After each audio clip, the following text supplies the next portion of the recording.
The rain fell softly that evening, like it was trying to rinse away the confusion inside me. The therapy office was on the 7th floor of an old building near Chicago's Lakeshore, a place where window panes fog over with the first sign of winter. Across from me sat a woman named Claire. She had arrived right on time, 7 p.m., bringing with her a kind of calm that was almost unsettling. Dark brown hair pinned neatly back, a soft beige coat, and eyes that looked like they had weathered something vast. I didn't need to ask her a question. Claire just started. Do you believe someone can wait for betrayal? I do. I did. I sat there, in the apartment my husband bought for his mistress, waiting for him to unlock the door, like some former tenant come back to reclaim forgotten memories. I didn't say a word. Sometimes silence does the work that language can't. Silence leads people back to themselves. Claire closed her eyes for a moment. When she opened them again, her voice was low, like a film reel slowed down. That apartment was in West Town. Brand new. Floor-to-ceiling windows overlooking the train tracks. At night, it's quiet, except for the distant sound of train horns, like a lullaby for broken adults. I sat on a real leather sofa. Expensive. The kind Jason never bought for our own home. The smell of new leather mixed with a Macallan 18 he kept in the liquor cabinet. I took slow sips and waited for footsteps I knew were coming. I asked gently, "Why did you choose that way, Claire? Why not confront him at home while he was sleeping?" She looked straight at me for the first time since walking in, and in that moment, I saw her eyes gloss over, not with weakness but with clarity, and she said, Because if I had to know the truth, I wanted to know it in a way he could never rewrite. I didn't need a confession. I wanted to see his confusion. That brief moment when truth punches through the performance and there's nowhere to hide.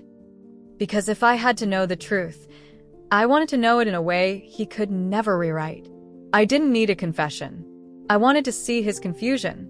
That brief moment when truth punches through the performance and there's nowhere to hide. She exhaled slowly, reached for a tissue but didn't use it. Instead, she tightened her hands together, resting on her lap. She whispered, 15 years. I didn't lose him to another woman. I lost him to his own choices. And the part that hurts the most isn't the loss. It's knowing he planned this, like I was never part of his future. I jotted down one quiet line in my notes. When you lose trust, you lose everything. Then I said, Claire, I don't know what the next chapters in your life will hold, but from the way you're telling this story, I know one thing. You're no longer playing the supporting role. Claire smiled softly but deeply. Her eyes shifted toward the window where the rain still fell, gentle and steady. You know, she whispered, I can't remember exactly when I first knew Jason was cheating, but I've never forgotten how that knowing felt. If you've ever sat quietly in a room, wondering how the person you love chose not to choose you, this is a secret story meant for you. Sparkles, don't forget to subscribe to Life Whispers, because sometimes, all we need is one gentle voice to guide us back home to ourselves, softer, wiser, and stronger. The key came in a plain envelope, marked only with the word office. But when I tried it on the filing cabinet in Jason's home office, it didn't open a single drawer. It opened something else entirely, a world I was never allowed to enter. The morning light filtered gently through the ivory curtains in the kitchen. Claire sat at the table, a cup of tea untouched before her. Her gaze was fixed on a folder lying on the table. Inside were last year's tax filings, a list of investment summaries, and a single note scrawled in block letters. Office storage, do not discard. At first, Claire hadn't thought twice. Jason had always handled the household finances. It was a habit formed back when he was building his clinic from the ground up. But the night before, while searching for a receipt for their accountant meeting, she'd stumbled across the envelope. And for the first time in 15 years, her intuition whispered, something's not right. She tried the key on every cabinet and drawer in the home office. Nothing. Then she tried the file drawers under the desk, still no match. Finally, just as she was ready to give up, Claire set the key down on the table, and her eyes fell on a faint, nearly invisible line at the corner of a document. West Village. Wasn't that the neighborhood Jason had always dismissed? Too expensive, he used to say. Doesn't match our lifestyle. The doubt flared like a spark in dry kindling. Claire was no longer the smiling, agreeable wife nodding through last-minute business trips. She opened her laptop and logged into their bank account. And like the slow crescendo of a film score heading toward climax, the transactions began to appear. $3,700. Renovation payment. $8,200. Private interior consulting fee. $2. $500. Corporate housing LLC. But it was the next line that made her slam the laptop shut like a slap to the face. Jason had registered a shell company using their shared home address. He used the same place where I washed his clothes, cooked his dinner, as the mailing address for his affair. Claire's hands trembled, not from fear, but from fury pounding in her chest. Demanding clarity, she called Connor, an old friend in finance. One short call. One simple ask. Can you check this LLC for me? Within 3 hours, Connor sent everything back. Heavy checkmark company name. WJ Holdings. Heavy checkmark owner Jason Warren. Heavy checkmark business type. Real estate holding. Heavy checkmark linked account. Their joint investment portfolio. Claire didn't cry.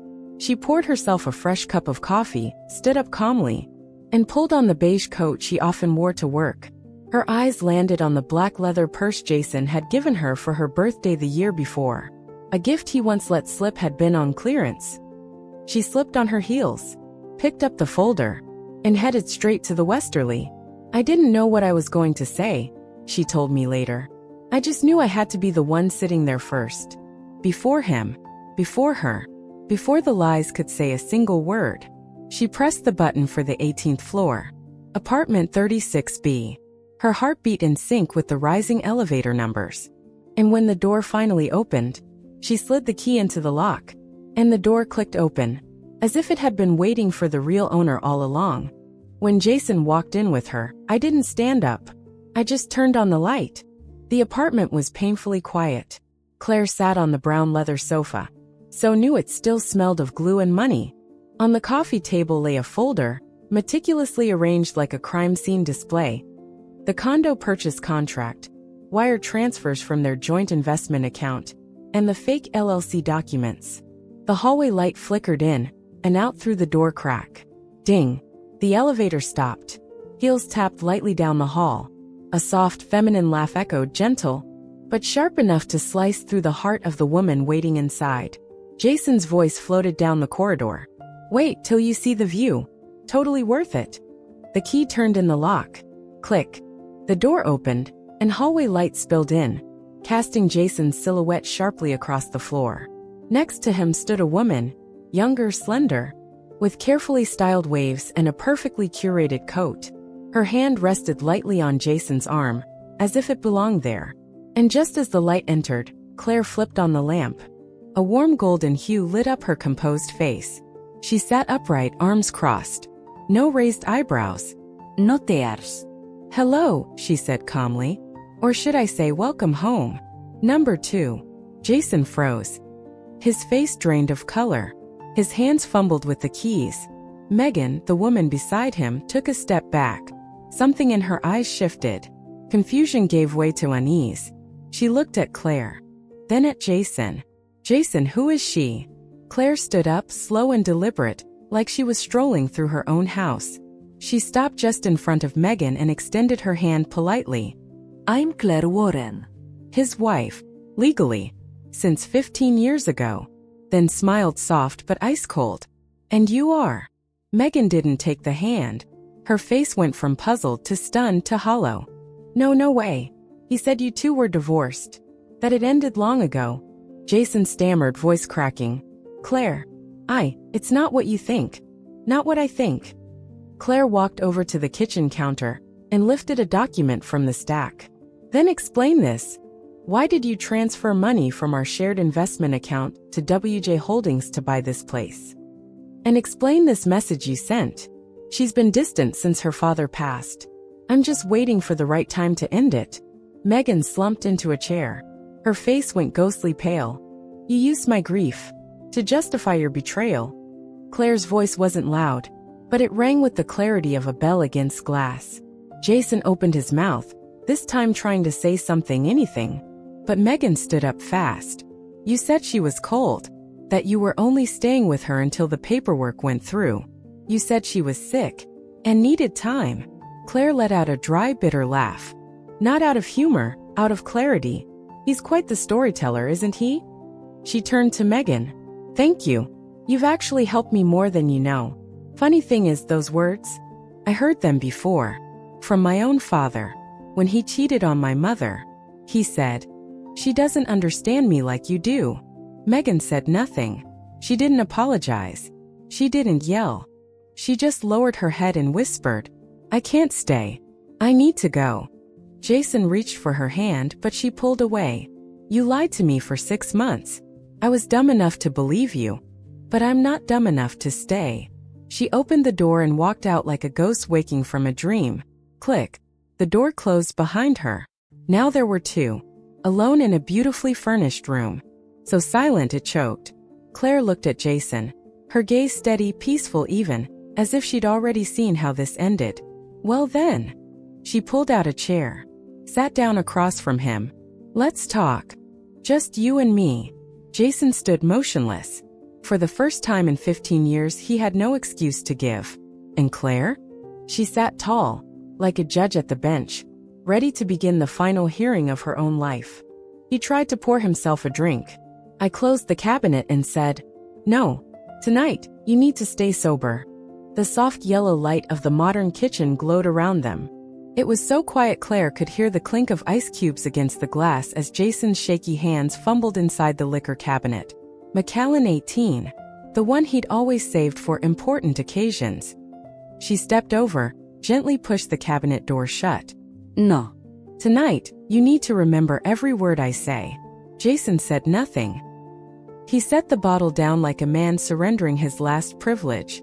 He looked smaller now, not physically, but in the way people shrink when they realize they have nothing left to defend. Claire leaned against the kitchen island, arms folded. I imagined this moment 1,000 different ways. In my mind, I screamed, shattered glasses, threw old photos at your face. But now, all I want is for you to listen. For once. And maybe for the last time. Jason swallowed hard. He had no excuses left. No denial. Claire began. Do you remember the day I lost my father? I was curled up in our bedroom sobbing. You said you had an emergency surgery. But actually you came here. To tour this apartment. Do you remember when I sat in the living room, looking through our wedding photos and said, I wish we could go back. You said, don't get all emotional. That's so immature. Jason closed his eyes, like he was trying to hold back tears. But Claire, she didn't shed a single one. I've packed my pain into every dinner I made, every shirt I washed. I was there beside you like a shadow and you got so used to it, you assumed I'd never disappear. She made me feel important. Jason said softly. It sounded like a confession. Claire nodded, unsurprised. I get it. She's new. She's young. She asks questions. She listens. And me. I listened for 15 years. And somehow became invisible. She turned toward the large glass window, drawing a line through the condensation with her fingertip. Outside, the city sparkled like scattered stars. Beautiful light. But not warm. You know what hurt the most? She said. Not that you slept with someone else, but that you quietly removed brick by brick from the foundation we built. Until even I didn't notice we were living in a house that was already collapsing. Jason sat down on the bar stool. He didn't look like a successful surgeon or the husband she once adored. He looked like a man trying to hide. Claire, I don't even know when things started falling apart. I do, she replied. When you stopped asking if I was okay coming home to an empty house. When you let me grieve my father alone. When you chose a pretty lie over a painful truth. No yelling. No shattered plates. Just the ticking of a clock. And the sound of something invisible breaking. Jason finally looked up, eyes confused and lost. What happens now? Claire walked back to him slowly. She took off her wedding ring and set it gently on the cold marble counter. Now, I take back what's mine. In this marriage and in myself. And you'll have to learn how to live without the woman you always assumed would stay. Jason sat there, hand gripping the empty space where the ring once was. And Claire? She stood framed by the doorway like a streak of morning light. As the night finally gave way to choices that no longer had a reverse gear, Jason wasn't caught. I chose to expose him. At the right place, the right time, in front of the right person, so the curtains could fall in full daylight. That night, after Megan left the apartment in shock and Jason sat frozen like his world had just imploded, I didn't cry. I didn't scream. I didn't break anything. I simply gathered the documents from the marble counter, the bank statements, condo receipts, the printed messages he'd sent to his lover while still lying in bed next to me, and placed them neatly into a leather folder. Then I walked out, like someone calmly leaving the scene of a fire, without looking back. The next morning I sat in a small cafe near Lake Shore, the same place where Jason and I once had our first date. But this time the person across from me wasn't him. It was Sarah, my best friend from college, now a powerhouse divorce and asset attorney. Red heels, sharp eyes. She flipped through my folder like a trial brief, deadly and focused. "You've got everything, financial and behavioral. This isn't just a divorce, Claire. It's a clean win." I nodded, but deep inside I felt no triumph. What I was after wasn't revenge or victory. It was truth, clarity, justice for the woman who trusted too deeply, sacrificed too quietly, and loved too blindly. Then Sarah pulled out something I hadn't thought about in years. The post-nup. The one Jason signed 3 years ago with a smirk. "This feels like something out of a bad legal drama," he joked. "But sure, I'll sign it. If it makes you happy." I hadn't smiled that day. And I definitely wasn't smiling now. Because buried inside that contract was a clause, small, but powerful enough to flip the entire game. If either party commits infidelity, and uses joint marital assets to conceal it, the innocent party shall retain 70% of the marital estate. He signed it, without reading, because he never imagined I'd need it. I called Connor, an old friend from our banking days. He was the first name that came to mind when I needed to trace the funds Jason had funneled into that shell LLC. Within hours, Connor sent me everything. Clean, precise, brutal. "Jason didn't just cheat," Connor said. "He laundered money to do it." I stayed silent. Connor paused, then softened his tone. "Claire, I sat in the second row at your wedding. When this goes to court, I'll be in the front row if you need me." I thanked him. Then I went home and sat by the window where the afternoon sun spilled gently across the curtain fabric. It used to be the corner where Jason and I would sit and read, where we talked about planting herbs on the balcony, getting a dog, maybe one day a child. Now I sat alone, but this time, I didn't feel empty. I felt clear, as if someone had finally drawn back the fog. I had loved. I had sacrificed. I had believed. And yes, I had been betrayed. But I would not let that betrayal be the last thing people remembered about me. That night I signed the filing. My hands didn't tremble. Under reason for divorce, I wrote one sentence. Irreparable loss of trust. The next morning my phone buzzed. It was Jason. A message. "Claire, we need to talk. I'm sorry. It was just a mistake. You're still the one I need most." I stared at the words for a long moment. Then I closed the phone. No reply, because I didn't owe one. Downstairs the doorbell rang. It was Sarah, carrying a fresh stack of legal files and a cold, calm smile. "It's time to begin." Jason texted, "We need to talk." I replied, "Talk to my lawyer." I never thought I'd use the word strategy to describe a marriage. But when you've given someone 15 years of your life, your loyalty, your trust, only to discover they've been building a second home behind your back using your own money, then strategy stops being a choice. It becomes survival. Monday morning. Rain fell across Chicago like threads of silk unraveling quietly from the sky. I sat in Sarah's office, fingertips pressed against a dark mahogany desk. Warm yellow light pooling across the growing stack of divorce filings. "Have you frozen the assets?" I asked, eyes still scanning the financial ledger. Sarah nodded. "The judge signed off this morning. Joint accounts, the LLC, the apartment, it's all locked down." "Good," I said. "Have you got someone monitoring transactions at the clinic?" "I do. And there's something you'll want to hear." She slid a slim folder across the table. Bank withdrawals. Transfers to accounts under an unfamiliar name. Jason wasn't just cheating emotionally. He was hiding income, falsifying financials to downplay his net worth. A faint smile crossed my lips. Not out of malice but out of clarity. Justice doesn't come in thunderclaps. Comes in patience and precision. As I left Sarah's office, my phone buzzed. Megan. I hesitated, then picked up. Claire. Her voice was shaky.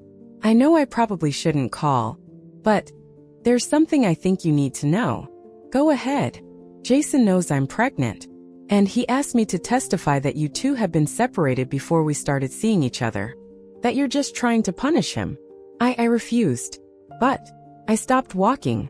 A gust of wind tore through the street, stinging my face and tightening my grip on the phone. Did you say pregnant?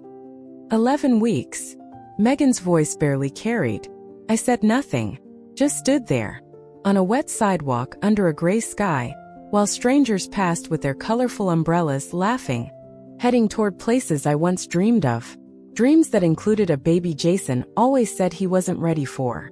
And now, he's having a child with a woman he told he was preparing to divorce me for. That night I didn't sleep. I walked the halls of the home we once called ours. I touched each photo frame, each chair, each throw blanket. Everything still looked like us. But all I saw was the wreckage of a lie that had been running longer than I could admit. I sat by the window with a cup of cold tea, watching the city drift into sleep. Jason wanted to talk? There was no need. This game had begun, and I was no longer a pawn. I was the one designing the board, and from here on out, every move he made would come with a cost. I wasn't just betrayed. I was the last person to know I'd been betrayed by many people. That morning, the little cafe by Lake Michigan was quiet, like a single raindrop lingering after the storm. Sunlight streamed through tall windows, casting long shadows across pale ceramic tiles. I arrived early, choosing a table by the glass. The cappuccino in front of me had gone half cold. I didn't drink it, just cupped my hands around it for warmth. Megan showed up on time. She wasn't the same woman I saw that day in the West Village apartment, wearing red, laughing, unaware she was walking into a storm. Today she looked stripped down.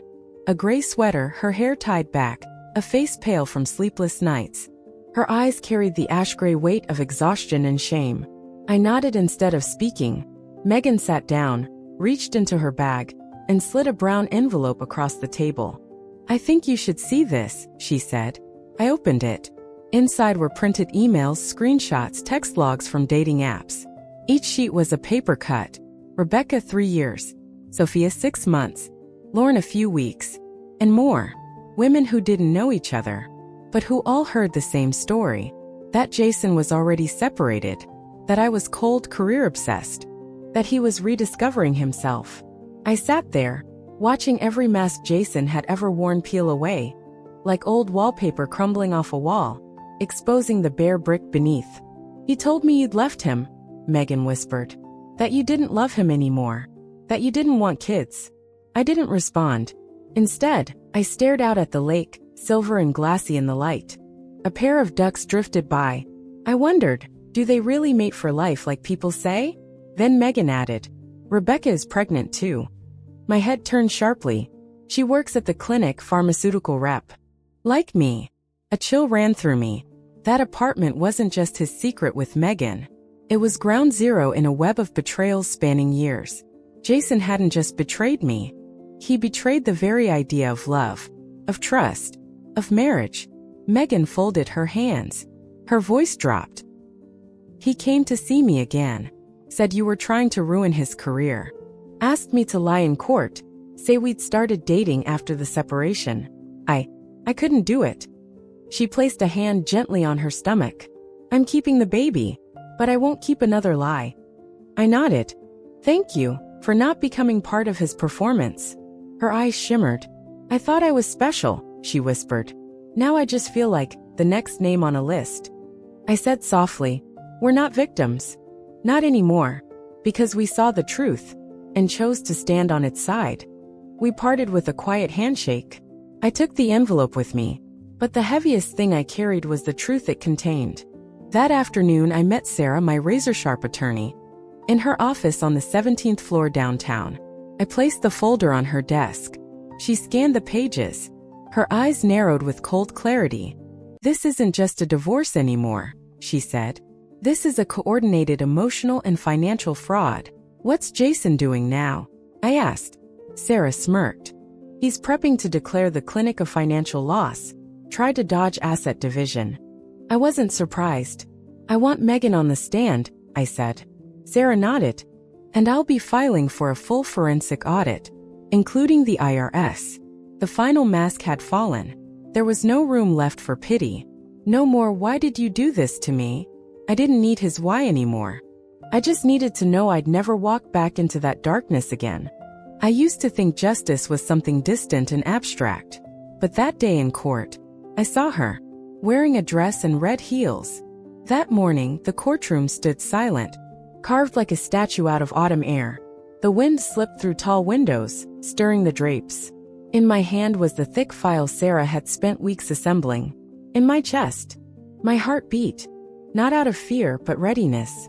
I, Claire, walked into the courtroom no longer a wife, no longer a woman waiting for her husband to come home full of excuses and cheap lies. I walked in as myself, wounded but upright, clear-eyed and steady. Jason sat across the aisle, hollow and sunken like a storm long past. No darting glances, just the deep fissures of a man who could no longer pretend. The elderly judge tapped the gavel lightly, announcing the start of the asset division hearing and a motion to freeze holdings linked to financial fraud and marital deceit. "Plaintiff calls the next witness." Sarah stood. Her voice was a scalpel. "We call Megan Hastings to the stand." The courtroom door creaked open. Megan entered. Not the woman in the red dress from the West Village apartment. The one laughing before unlocking a door she didn't know was never hers. Today, she wore a pale dress, no makeup. But her eyes, sharp with the light that only truth grants the broken. Not bitterness, just clarity. She took the witness chair. The golden courtroom light caught her hair, circling her with something close to grace. Not bestowed but earned. "Miss Hastings," Sarah began, "can you describe your relationship to the defendant?" "Jason Warren was my boyfriend. Or at least, I thought he was." "Did you know he was married?" "No. He told me he was separated, that his ex-wife was cold, and their marriage had died a long time ago." I closed my eyes for a single breath, then opened them again. "Steady. Do you have evidence of this relationship?" Megan nodded and pulled a folder from her bag. "Photos, messages, receipts. These are from our time at the West Village apartment. The utilities were billed to an LLC. I later found out he created that company to hide it from his wife. And this." She held up an ultrasound. "I'm pregnant. The baby is his." The courtroom froze like a breath caught midair. Jason bowed his head. No more denials. "Did you know Jason Warren had falsified financial records?" "I did. He told me he was planning to claim losses to avoid splitting assets in the divorce." Sarah turned to me. "Miss Claire Warren, do you have supporting documentation?" I stood. My voice was not loud, not sharp, but clear, like a morning bell cutting through fog. "Edo. Full financial reports triple verified. An independent auditor, our joint bank, and a whistleblower inside his practice who emailed me anonymously." The judge nodded slowly. "With this evidence, I am ordering a temporary freeze on all assets linked to West Village LLC, the Warren Clinic, and a full audit within 30 days. I sat back down. I didn't look at Jason.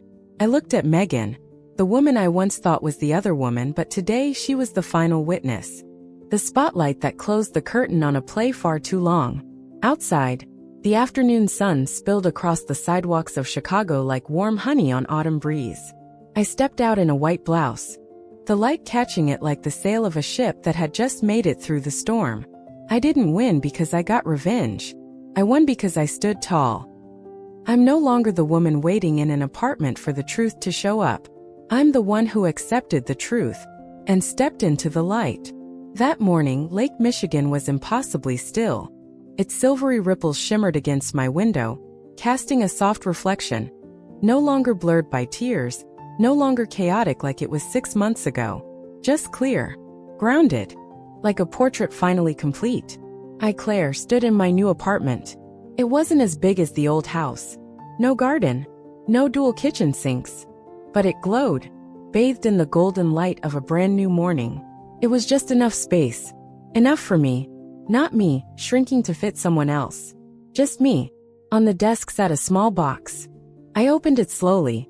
Inside, a glass orb, suspended with a single water lily floating midair. And a folded note in familiar handwriting. To new beginnings. When you're ready. No rush. See. Connor. The man who helped me trace the first clues. The man who held a quiet light at the end of a very long hallway. And now still there. In the background. Not rushing me. Not pushing for space. Just waiting. Patiently. I placed the orb on the windowsill. Sunlight streamed through it, casting delicate beams in soft pastels. It was breathtaking. That afternoon I wrote a letter. Not to send. Just to release. Jason, I've thought about that night. The apartment. The leather chair. The sound of your keys. Your face under the yellow light. It only took 1 second for the truth to show. But it took 6 months to peel away all the illusions 15 years had built. I don't hate you. Because hatred keeps people bound to the darkness they were betrayed in. And I've walked out of it. I won't be looking back. I folded the letter, tucked it into the nightstand drawer. No one ever had to read it. Because the person who needed to understand already did. By sunset, I stepped onto the balcony, warm tea in hand. Below me, waves lapped quietly. Above me, clouds drifted without urgency. The world no longer screamed with shattered patience. It no longer asked me to contort myself to preserve something broken and call it home. I no longer needed to revisit the past for reasons to forgive. I didn't need a new love to prove my worth. I had me, clear, whole, and slowly blooming beneath a light all my own. I closed my eyes, smiled softly, and whispered to myself, and to anyone who's ever had to rebuild from rock bottom, thank you for betraying me deep enough that I had to rescue myself strong enough. Sparkles of Claire's journey spoke to you. Don't forget to subscribe. Because at Life Whispers, every secret story isn't just about the pain we've survived. It's about finding the light we didn't know we had. This is where you come back home, to yourself.